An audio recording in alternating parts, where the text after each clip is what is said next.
Guys, terima kasih masih berada di channel ini. Bagi mereka yang baru bergabung di channel ini, silakan subscribe, like, comment, share supaya Anda tidak akan ketinggalan info-info yang saya akan sampaikan di channel ini. Berita hari ini saya mau kongsikan kepada Anda daripada Sinar Harian. Wan Saiful cadang Johari ganti Rafizi. Syah Alam, Ketua Penerangan Parti Pribumi Bersatu Malaysia Bersatu, Datu Wan Saiful Wan Jan mencadangkan Datu Sri Johari Abdul Ghani menggantikan jawatan Menteri Ekonomi di sandang Rafizi Ramli. Sekiranya ahli parlimen pandan itu terus tidak kompeten dalam menjalankan tugas. Ujur beliau, Johari jauh lebih berwibawa dan tidak kebudak-budakan sehingga membuat semua pihak terduduk semata-mata sebab demam politik.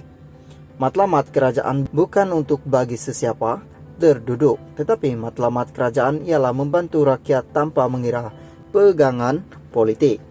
Sepatutnya pada masa ini latihan bagaimana nak memulakan supply side reform, pembaruan dari segi penawaran, supaya kita ada penyelesaian jangka panjang berkaitan harga barang. Pada Jumaat, Rafizi berkata penggunaan perlu berperanan menjadikan penawaran dan permintaan terhadap barangan lebih anjal, termasuk dengan tidak membeli produk yang dijual pada harga lebih mahal berbanding sebelum ini.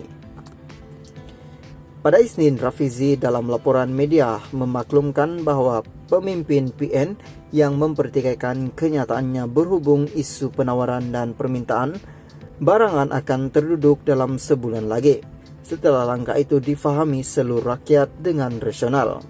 Selain itu, ulasan Wan Saiful, sikap angkuh Pakatan Harapan PH Barisan Nasional BN itu yang menyebabkan mereka sentiasa tersasar, sedangkan sasaran sebenar sepatutnya adalah menghasilkan ide membantu rakyat.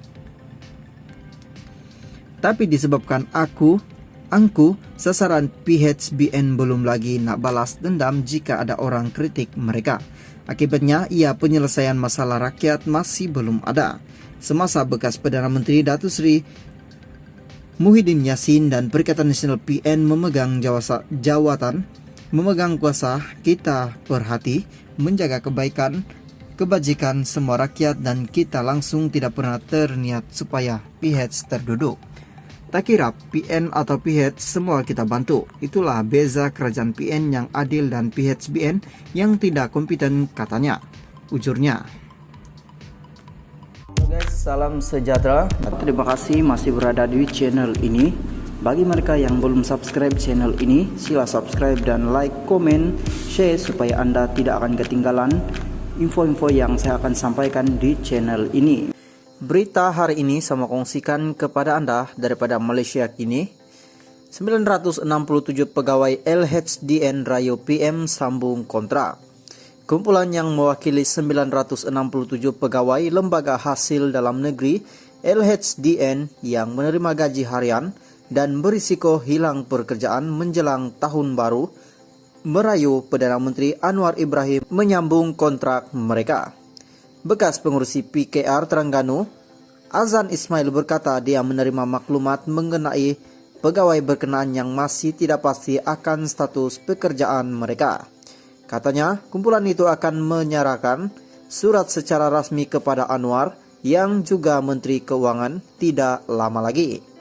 Terdapat keimbangan mengenai kesan hilang pekerjaan secara tiba-tiba jika tiada pertimbangan segera dibuat untuk melanjutkan kontrak mereka. Rayuan kepada Perdana Menteri ini sangat penting supaya kontrak mereka boleh dilanjutkan, kata Azan kepada Malaysia kini. Dia berkata hasil cukai yang disarankan sehingga RM140 bilion tahun ini boleh digunakan untuk membiayai lanjutan kontrak berkenaan dengan rata gaji sekitar RM2.000 bagi setiap pegawai. Ramai di antara mereka sebenarnya menjalankan tugas sebagai kaki tangan tetapi mereka dikekalkan secara kontrak, kata Ketua Cabang PKR Kuala Terengganu itu. Azan berkata, pegawai terbabit minta pengesahan lanjutan kontrak dan pertimbangan untuk diserap secara kekal dalam perkhidmatan awam pada masa depan. Malaysia kini difahamkan pegawai di cawangan LHDN di seluruh negara terlibat dalam operasi harian termasuk pengauditan, kutipan cukai dan penguatkuasa undang-undang. Antara mereka yang dikontrakkannya perlu diperbarui, termasuk pegawai yang baru berkhidmat selama setahun dan mereka yang bekerja lebih 10 tahun. Guys, salam sejahtera. Terima kasih masih berada di channel ini. Bagi mereka yang belum subscribe channel ini, sila subscribe dan like, komen, share supaya Anda tidak akan ketinggalan info-info yang saya akan sampaikan di channel ini. Berita hari ini saya kongsikan kepada Anda daripada berita harian.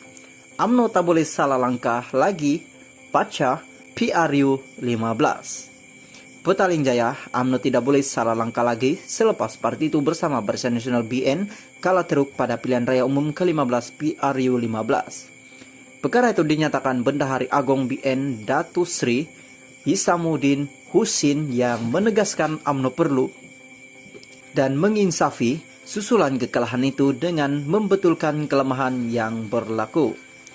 PRU 15 BN kalah teruk hanya dapat 30 kursi sahaja. Satu keputusan yang sepatutnya menginsafkan dan menyedarkan kita semua, khususnya warga UMNO dan BN.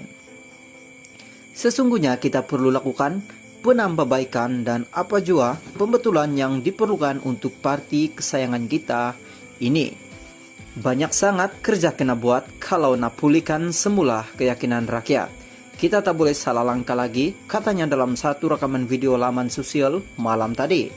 Hisamuddin yang juga ahli parlemen Semborong menegaskan beliau akan menggunakan masa yang ada untuk kembalikan keyakinan rakyat kepada UMNO. Memandangkan sekarang ada sedikit kelebihan masa, tidaklah sesibuk sebelum ini. Masa yang ada ini saya akan gunakan sebaik mungkin demi kelangsungan dan masa depan parti.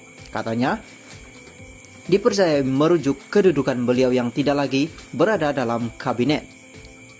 Beliau juga menolak tuduhan kononnya bakal meninggalkan BN menyertai parti lain sambil menegaskan akan kekal setia kepada UMNO.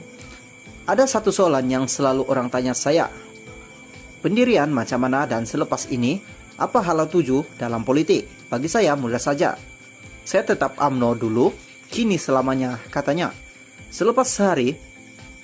Sehari selepas PRU 15, Hisamuddin menegaskan pendirian untuk tidak bekerja sama dengan Pakatan Harapan PH bagi membentuk kerajaan. Dalam kenyataan di Facebook itu, beliau menyatakan keperluan parti itu untuk bekerja sama dengan